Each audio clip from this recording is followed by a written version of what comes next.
আসসালামু আলাইকুম খামারি ভাইরা, আশা করছি আপনারা সকলেই ভালো আছেন। আজকের ভিডিওতে আলোচনা করতে চলেছি একটি পোল্ট্রি শিল্পের অর্থাৎ যারা পোল্ট্রি খামারি তাদের জন্য খুবই গুরুত্বপূর্ণ আজকের ভিডিওতে আলোচনা করব দেশি মুরগিগুলো বা আপনারা যারা ফার্মে ব্রয়লার সোনালী লালন পালন করেন তারা কিন্তু এই সমস্যায় প্রতিনিয়তই ভোগেন। সাদা চুনা পায়খানা বা সবুজ পায়খানা, মুরগির ঘাড় বেঁকে যাচ্ছে, ঝিমাচ্ছে, বসে বসে খাবার খাচ্ছে না। এই যে একটা বড় সমস্যা, আসলে এই সমস্যাটা প্রতিনিয়তই হয়। বিশেষ করে এখন কিন্তু আমাদের গ্রামগুলোতে দেখা যায় যে অনেকে মা বোনই 20-30টা করে মুরগি লালন পালন করেন। সেই সব মুরগির কিন্তু সাদা পায়খানা, চুনা পায়খানা এবং যে সমস্যাগুলো আমি বললাম এই সমস্যাগুলো প্রতিনিয়তই হয়। কেন হয় এবং এটা কোন রোগের কারণে হয় এবং তার ট্রিটমেন্ট কি, এই বিষয়ে ভিডিওটা তৈরি করতে চলেছি। তাই ভিডিওটা না টেনে শেষ পর্যন্ত দেখতে থাকুন। কোন জেলা থেকে ভিডিওটা দেখছেন কমেন্টসে জানান। আর গরু ছাগল হাঁস মুরগির রোগ বালাই ওষুধ সম্পর্কে জানতে দেরি না করে আমার চ্যানেলকে এক্ষুনি সাবস্ক্রাইব করে বেল আইকন বাজিয়ে দিন।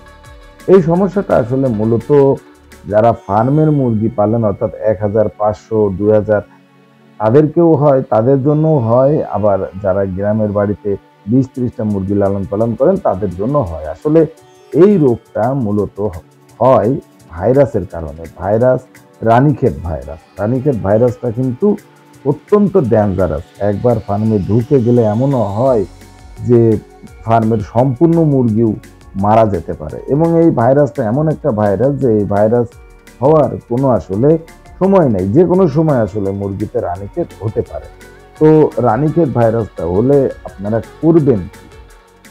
রানীক্ষেত ভাইরাস হলে প্রথমত দেখবেন যে মুরগিগুলো বেশি আক্রান্ত হয়েছে, ঝিমাচ্ছে, খাওয়া দাওয়া ছেড়ে দিয়েছে, সাদা চোনা পায়খানা করছে, এই মুরগিগুলোকে আসলে চেষ্টা করবেন আলাদা রাখা, অর্থাৎ সুস্থ মুরগিগুলোর থেকে আলাদা রাখা। কারণ ভাইরাসের একটা ঝামেলা, সেটা হলো একটা মুরগিতে যদি ভাইরাস আক্রান্ত হয় সেটা আসলে সম্পূর্ণ মুরগিগুলোর ভিতরেই ছড়িয়ে পড়ে। তো সেই কারণে আপনি সুস্থ মুরগিগুলোকে অসুস্থ মুরগিগুলোর থেকে আলাদা রাখতে, বা দেশি মুরগিগুলো অর্থাৎ আমাদের মা বোনরা যে মুরগিগুলো লালন পালন করেন তাদের বড় সমস্যা হচ্ছে সেটা হলো যে তারা ভ্যাকসিন দেয় না, তাদের আসলে ভ্যাকসিন দেওয়া থাকে না। এই কারণে এই মুরগিগুলো বেশি আক্রান্ত হয়। তো আক্রান্ত মুরগিগুলো আলাদা করার পর আপনি করবেন কি? প্রথমত আপনার যে ওষুধটা লাগবে সেটা এসিআই কোম্পানির রণভীর নামে একটা প্রোডাক্ট আছে। এসিআই কোম্পানির, আবারও বলছি আমি, রণভীর, যেটা অ্যান্টিভাইরাল। শুধু অ্যান্টিভাইরালই নয়, এটা ফাইটোজনিক এক্সট্রাক্ট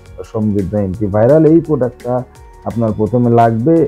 আপনার রোগে আক্রান্ত হয়ে গেলে 1 গ্রাম 1 লিটারে দিয়ে 1 বেলার পানিতে আপনি ব্যবহার করবেন।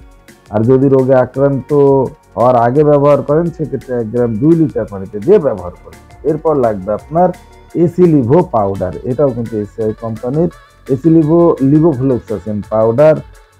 এই পাউডারটা কিন্তু দিতে হবে যাতে সেকেন্ডারিয়াল ব্যাকটেরিয়াল ইনফেকশন না হয়, অর্থাৎ রানীক্ষেতের সাথে আরো কোনো রোগ যাতে না হয় এই জন্য একটা অ্যান্টিবায়োটিক দিতে হবে। এরপর ব্যবহার করবেন লাইসোভিট, যেটা রেনেটা কোম্পানি বাজারজাত করছে লাইসোভিট পাউডার।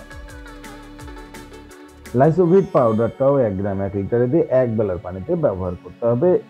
এটা আসলে মুরগির রোগ প্রতিরোধ ক্ষমতা বাড়াবে, কারণ যখন ভাইরাস আক্রান্ত হয় তখন রোগ প্রতিরোধ ক্ষমতা একেবারেই কমে যায়। সবার শেষে একটি পাউডারের কথা বলছি, এটাও দিবেন। এটা PB71, যে প্রোডাক্টটা এসিআই কোম্পানি বাজারজাত করছে। এই PB71টাও কিন্তু রোগ প্রতিরোধ ক্ষমতা বাড়াবে, ইমিউনিটি বাড়াবে, অর্থাৎ সিনার্জিস্টিক হিসাবে কাজ করবে। বিশেষ করে রানীক্ষেত রোগের সময় কিন্তু এইটা খুবই দরকার। আমি যে 4টে প্রোডাক্টের কথা বললাম, এই 4টা প্রোডাক্ট আপনারা ব্যবহার শুরু করে দিবেন।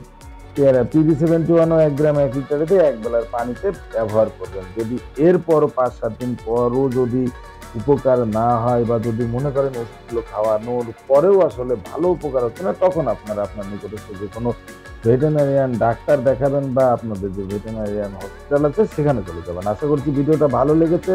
আজকের মতো বিদায়, দেখা হবে পরবর্তী ভিডিওতে।